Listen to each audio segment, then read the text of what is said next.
পর আমি নতুন ব্লগ, তাতে কোনো ফ্যাশন ব্লগ না, যাবো শ্যামচন্দ্র মন্দিরে। বহুত গরম, ছোটোখাটো ইঞ্চি দিয়ে শুরু করলাম, এবার আস্তে আস্তে দেখো। যখন মেট্রোতে মিথ্যা পড়ছি, এই যে সারাদিন পরে পরে ঘুমায় আগে মন্দিরে যাওয়ার কথা, 2:50 ট্রেন ধরবো, উঠেছে 2টোর সময়, আর এর জন্য ট্রেন মিস করেছি। ঠিক আছে, এই আমার অনেক পুরোনো বান্ধবী, এতদিন পরে দেখা পেয়েছি, মানে কেন বান্ধবী বলতে পারবো না, বান্ধবী বলেছি, অন্য কিছু থরি। আর এই যে অফিস থেকে রিটায়ার হয়ে গেছে আমাদের কাকু, শুভম কাকু, তাই তো শুভম কাকু। শুভমের বিয়ে শাদী হয়ে বাচ্চাদের বিয়ে হয়ে গেছে, তো শুভম রিটায়ার।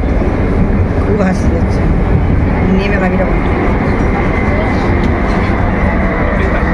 গাইস ফাইনালি আমরা মেট্রো থেকে নেমে পড়েছি। এইবার আমরা যাবো শ্যামচন্দ্রী মায়ের মন্দিরে, কারণ আমাদের জীবনে অনেক পাপ হয়ে গেছে। তো পাপ কমানোর জন্য কোন দিকে হ্যাঁ, তো এই যে মেয়েটি, এই আমার সাথে কোনো সম্পর্ক রাখে না, ঠিক আছে। আমরা 2022 থেকে আমরা বন্ধু, কিন্তু কোনো সম্পর্ক রাখিনি। কালকে ওকে খুঁজে পেয়েছি, আজকে পাঠাও করে মন্দিরে নিয়ে এসেছি ওকে আমি। তখন ম্যাপ দেখতে দেখতে আমরা যাবো, তাই তো। কি বলবো, এদের 22-24 বছর বয়স, এটা কেউ হাঁটতে পারে না, সব বুড়ো ধাবড়াগুলো।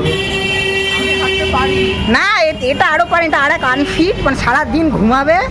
আর এই পাশে একটা জেঠু হাঁটছে, এর তো বাচ্চা কাচ্চা হয়ে গেছে মনে হয়। আর কি বলি, এই যে জেঠুর মুখ।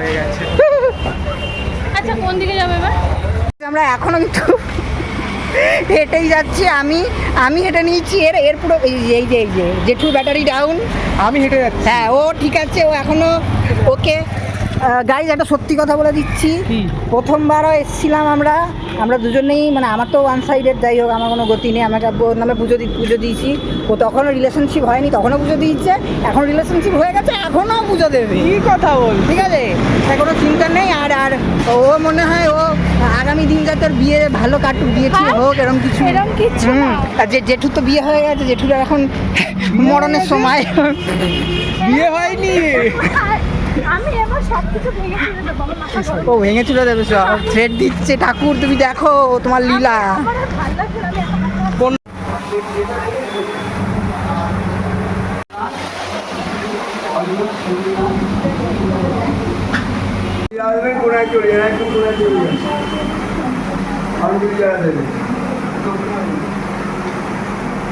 তো গাইস ফাইনালি পুজো দেওয়া হয়ে গেছে, শরীর খারাপ হয়ে গেছিল, দিয়ে আসছি। এবার আমরা সি অফ জানাবো।